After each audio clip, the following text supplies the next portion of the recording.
The root of college esports growth starts here. This is College Esports Now.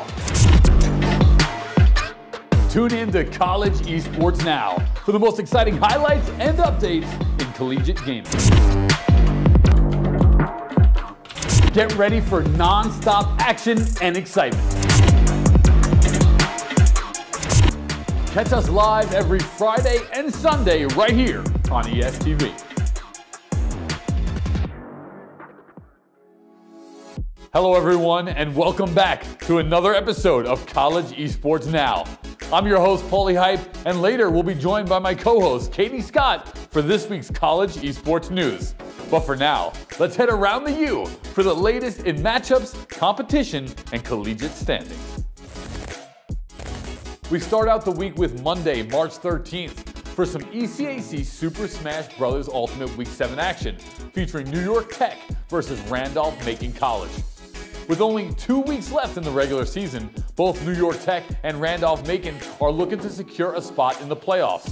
Which one will be one step closer? Only time will tell. It wouldn't be a New York Tech match without Percival starting and immediately took out Randolph-Macon's Joe Bob with his signature Kazuya, while only losing one stock. Percival wouldn't stop there, as he quickly took out the next two players to claim the first set win while only having a single stock left. Impressive stuff. Set 2 was a lot closer for Randolph-Macon, as Cam almost took out New York Tech's Santorin, but wasn't able to get the job done.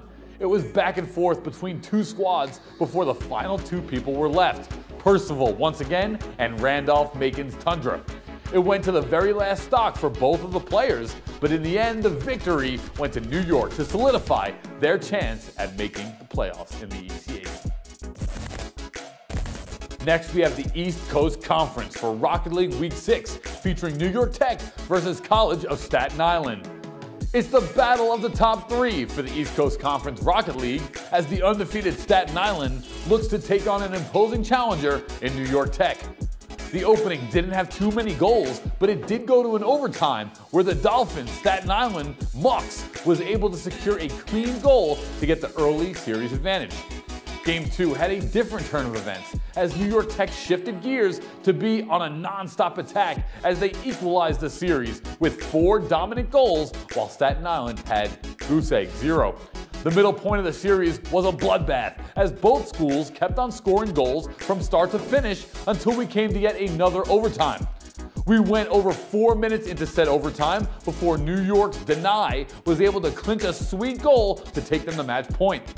Staten Island did not take Game 3 too lightly, as they kept up the pressure, and in Game 4, miraculously enough, sent us to one final Game 5. It looked like it would go into another overtime in the finale, but New York Tech were able to secure a last-minute goal with no answer from Staten Island to take the series win 3-2. Next, we head to Tuesday, March 14th for the Paideia Cup matchmaking season Week 5. Carleton University versus Powerpuff Girls. The Paideia Cup CECC qualifier winners in Carleton are joining the matchmaking season, and their first opponents are the Powerpuff Girls. The first half of Icebox was going heavily in favor of Carleton, as OK Tina was popping off on her jet, showcasing why she's a beast on Duelist. Powerpuff Girls managed to get a couple more rounds in the later half of the first game, but Carleton were still able to close out Map 1 in convincing fashion. Haven was the second map, and it was a similar story to Icebox, as OK Tina was again securing a lot of multi-kills, which transitioned into a 2-0 series victory for Carleton. Impressive stuff. Next, we have the ECAC Conference for Valorant Week 7, featuring Canisius College versus Lethbridge College, the Kodiaks. It's time for some ECAC action, and both Canisius and Lethbridge are one win away from securing their playoff spot. Who will get it this time here in the ECAC? It started off pretty well on Ascent for Canisius, as players like Claw and Sergeant McGee were able to clutch several rounds for their team. Lethbridge was able to sneak a few rounds in, but it was not enough, as Canisius easily claimed the first map. Map number 2 was split, and it was Lethbridge's turn to cook as they turned the fire up and claimed several flawless rounds in the first half. Lethbridge had a point to prove as they managed to take down Canisius with a dominant 13-4 to take us to the final map, which was Pearl. This was do or die for both squads as they kept on going back and forth with rounds until we came all the way to overtime, the coveted word in college esports. Canisius and Lethbridge kept on trying to one-up each other as we went into triple overtime, but Lethbridge finally broke the curse to secure their 4th win of the season. Next up, we have the Mountain West Conference for Overwatch 2 Round 6, Utah State University versus Air Force Academy.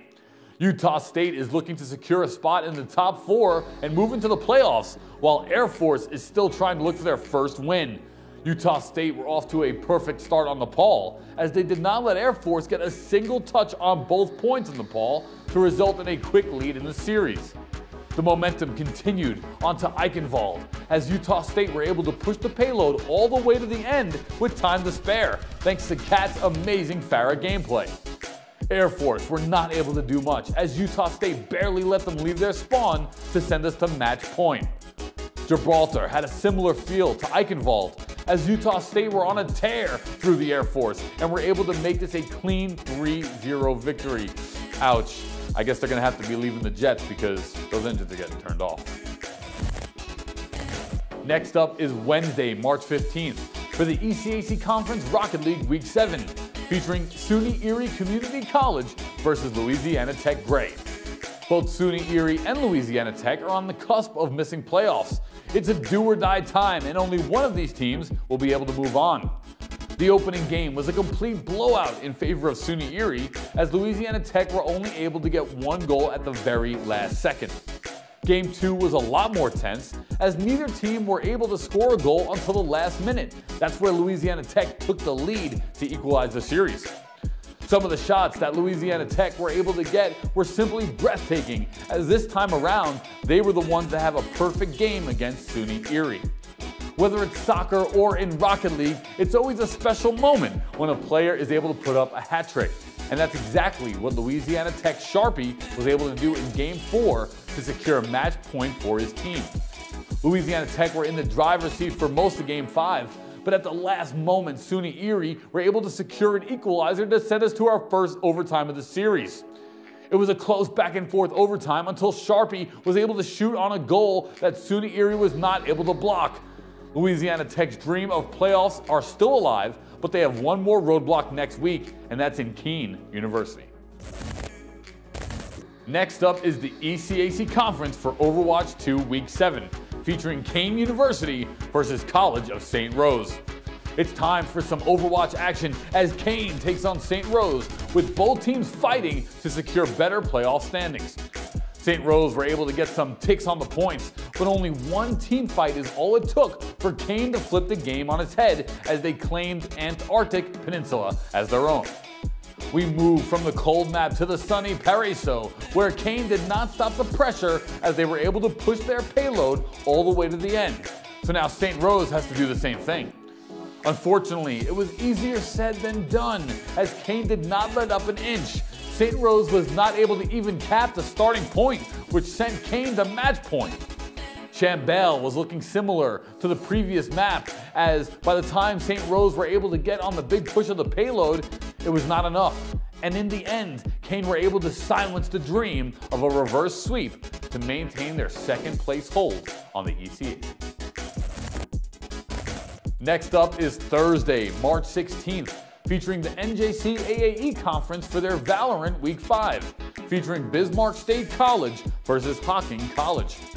Both Bismarck and Hocking are sitting at 1-3 in the standings, and with only 3 weeks left in the season, both teams will need every win to move up in the standings.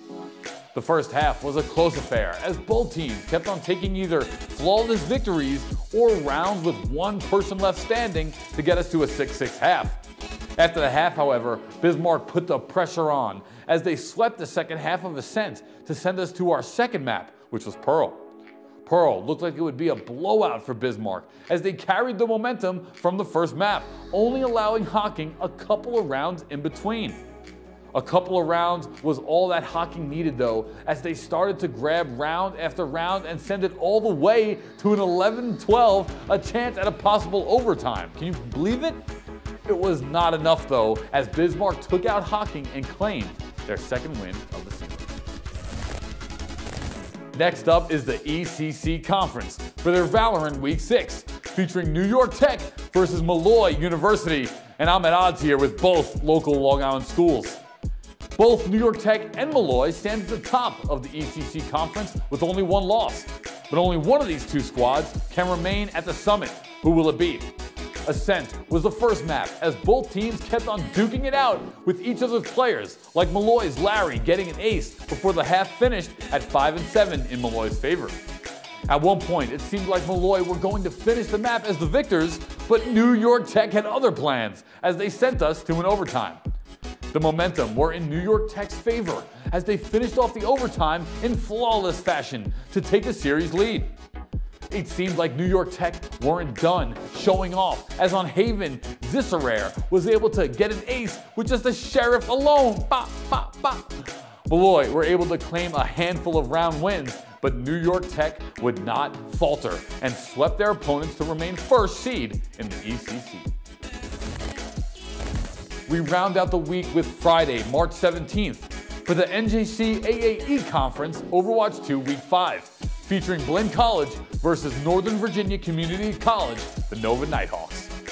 It's the battle for the top of the NJC AAE, as Blinn takes on Nova Nighthawks. It was a close-knit battle on the pole, as both Blinn and Nova Nighthawks were able to take one round each, with the other team putting up a decent fight. In the end, Game 1 did not end up going in favor of Blinn, as one crucial team fight is all it took.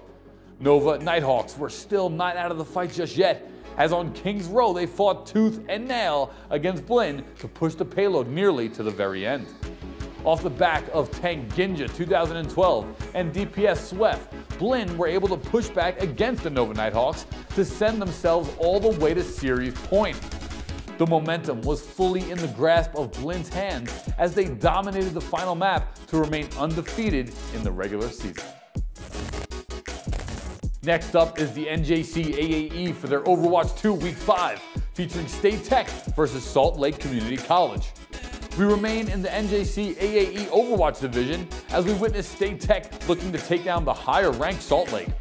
The Paul was the opening map, and Salt Lake put out a dominant statement as they did not let State Tech get a single tick of any points to gain the early lead in the series.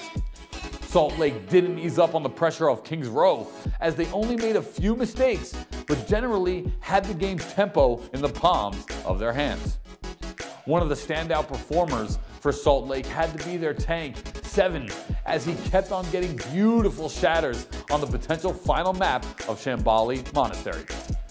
State Tech had no true answer to this, as Salt Lake took out the broom to sweep another series and remain in the top 4 position.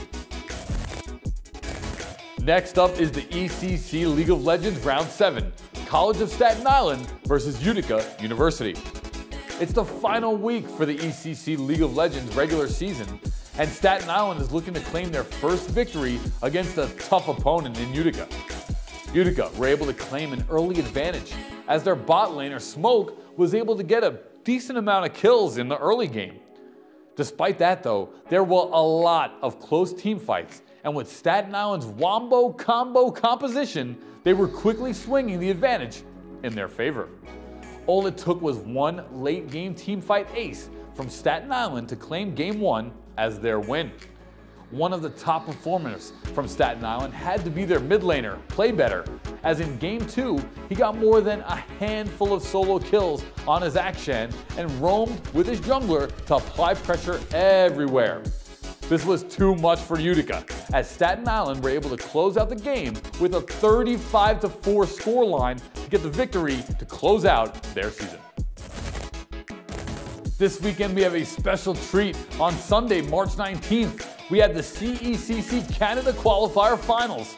It's time for the finals for the CECC Canada Qualifiers, and now we have St. Clair and Simon Fraser in both Valorant and Overwatch, who will be victorious and rep from the up north. Overwatch was up first, and St. Clair came out swinging as they dominated Simon Fraser on Busan, barely letting them touch the point. The monstrous momentum carried throughout the rest of the series, as on both Dorado and Colassio, St. Clair decimated their opponents to claim the 3-0 sweep. The Valorant series started off amazingly for St. Clair, as Kiyu was able to get an ace on round 2 of all things with just the classic. Simon Frazier were able to capture some rounds on Lotus, but it just wasn't enough, as the St. Clair domination from Overwatch continued onto Valorant so they could claim the first map. It looked like it would be another blowout from St. Clair, but some of their players from Simon Frazier, like Kaho, held on to make it a competitive second game. It wasn't enough though, as St. Clair claimed the 2-0 victory in both Valorant and Overwatch rosters, claimed their ticket to the CECC Finals in Texas. What's up and welcome to the State of Esports, brought to you by Skillshot Media, Ghost Gaming, and the Georgia Esports League. We're going to start today off with a blend of Ghost and Collegiate. As you may know, Ghost Gaming has a roster of pro players and creators across Fortnite, Rocket League, Valorant, and Call of Duty. With their commitment to developing talent that represents the diverse gaming landscape, especially here in Georgia, Ghost can now add the first cohort of Ghost ambassadors to that list. You might have seen the announcements on Twitter, and you might have noticed a thread. All these ambassadors are currently connected to our local collegiate esports clubs and programs. Together with PK Graff, the director of Ghost Gaming Academy, ambassadors will work on special projects and individual pursuits ranging from tournament ops, program development, esports journalism, and the overall growth of gaming communities. Speaking of GEL and GEL schools, esports at UGA has announced their first major LAN since 2019. DogHack will bring 4 schools to the Tate Grand Hall on UGA's campus to compete in Rocket League, Valorant, Rainbow Six, and Super Smash Bros. The all-day competition takes place Sunday, March 26th. Stay up to date by following Esports UGA. Now, the Georgia Game Developers Association will be hosting their Best in Georgia live stream on March 28th. 5 Game Jam locations have nominated games, and after a month of development, it's time to see their progress and crown this year's winner. You can preview the games at the GGDA website and catch the show on the GGDA YouTube channel. We're going to go a little local global now, though, with a swing a bit closer to home. Just this last weekend, the Brawlhalla Winter Royale was held here at Skillshot Studio. Top performers from North America, South America, and Europe were invited to compete in person. And if you're wondering, yes, you can watch all the action over at the Brawlhalla YouTube channel. The finals were pretty wild. Not going to give too much away, but we will say, #reset. Now, have you ever wondered how a production like the Royale or even Brawlhalla's BCX World Championship is actually even produced? Skillshot Media and Georgia-based developer Blue Mammoth Games, a Ubisoft studio, has recently shared a unique behind-the-scenes look at just that. The making of BCX World Championship 2022 is out now, and you can watch it. It has a lot of behind-the-scenes footage, interviews with on-air talent, and even the game developers themselves. And that is actually going to wrap it up for this edition of the State of Esports. We'll see you next time. I hope you enjoyed all of the Around the U collegiate esports standings. But now, let's head over to my co-host, Katie Scott, for more with esports news. Thank you, Polly, and welcome again to College Esports Now. I hope that you guys had an amazing week because I sure did. Let's get right into it. Nothing quite unforgettable like the first time. Bellarmine University held its first Esports Open. Frazier Hall on Bellarmine's campus saw 15 high schools across Kentucky competing in 3 popular games: League of Legends, Rocket League, and Super Smash. The event was open to the public with daily tickets going for the low price of $7 and whole weekend passes going for $15. Of course, there was some free admission for all faculty, staff, and students, so you know the weekend of March 17th for sure left an unforgettable mark for many members of the school. Bellarmine University started offering a minor in esports last fall as part of the university's efforts to remain competitive and relevant to the rapidly changing higher education landscape, making it the only institution in Kentucky to offer such a program. Introducing esports to education is not an easy task, but Bellarmine has shown very fun and engaging efforts, leading the way for many new visionaries and setting an example for all of Kentucky. Hope to see these efforts grow stronger in the near future. Coventry College Architecture's 17-year-old student Arvin Lavina has helped to raise almost 500 euros for charity after teaming up with college's esports team, Coventry Crosshairs. The Gigabit Cup was a 2-day event supported by internet service provider Gigabit Networks and saw 60 players across 12 teams compete in a Valorant tournament. with the winners having the chance to donate their prize money to a charity of their choice. Flip Cross and Marcel Kajat, who are both esports students at Coventry College and Coventry Crosshairs team members, also supported the production of the event, with other volunteers from UK colleges helping to manage the live stream and create digital branding assets. Despite being keen players, the Crosshairs trio handed the controls over to teams from across the country to compete, using the opportunity to gain behind-the-scenes experience hosting their own event. At the end of the contestant known as Burnley Bees won the tournament, beating Sleepiest Warriors in the finals, and in an act of kindness chose to donate the money to the Royal Society of the Prevention of Cruelty to Animals, a charity operating in England and Wales that promotes animal welfare. The sprout of esports is blooming in Arkansas. Southeast Arkansas college leaders announced the school is joining the National Junior College Athletic Association and will begin offering athletics. This fall, baseball, softball, and esports programs are to begin, with men's and women's basketball and cheerleading starting in the community next fall of 2024. CERC Athletic Director and head men's basketball coach Chad Klein already had a vision for the new competitive sports programs. They're using space just a few miles from the main campus to serve as the hub for all things athletics. About 1,000 students are enrolled in CRC right now, and financial software, data, and media company Bloomberg expects that to increase once competition begins. Bloomberg's goal is to bring people to campus while showcasing the city. The college is also adding dorms for about 170 students and has set a goal to raise an additional $3 million. Next, we have Wisconsin, not too far behind. The University of Wisconsin's River Falls recently hosted a state esports championship organized by the Wisconsin High School Esports Association. The tournament featured 60 to 80 varsity level competitors from various schools across Wisconsin, and it included popular video game titles like Rocket League, Fortnite, and Super Smash Bros. The WHSEA has grown significantly over the years, from 7 teams in 2017 to over 150 teams this year. In addition, the University of Wisconsin River Falls is launching its own varsity esports team this fall, and it recently unveiled a new esports arena equipped with 26 seats and powerful computers for competitors and recreational players. Coach Dylan Gentacor, who previously led the nation's most successful high school esports program in Carmel, Indiana, was hired to create the ultimate team. We'll follow this wonderful university closely as they venture further into esports more and more in the future.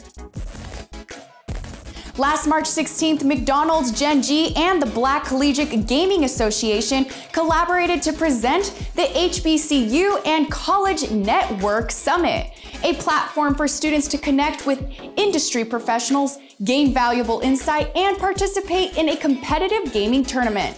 The summit was created to bring opportunities for Black college students in the gaming and esports industries. So, on the 16th of March, 16 students participated in an NBA 2K tournament with a $1,000 prize pool, all while Gen G streamed the competition on its Twitch channel.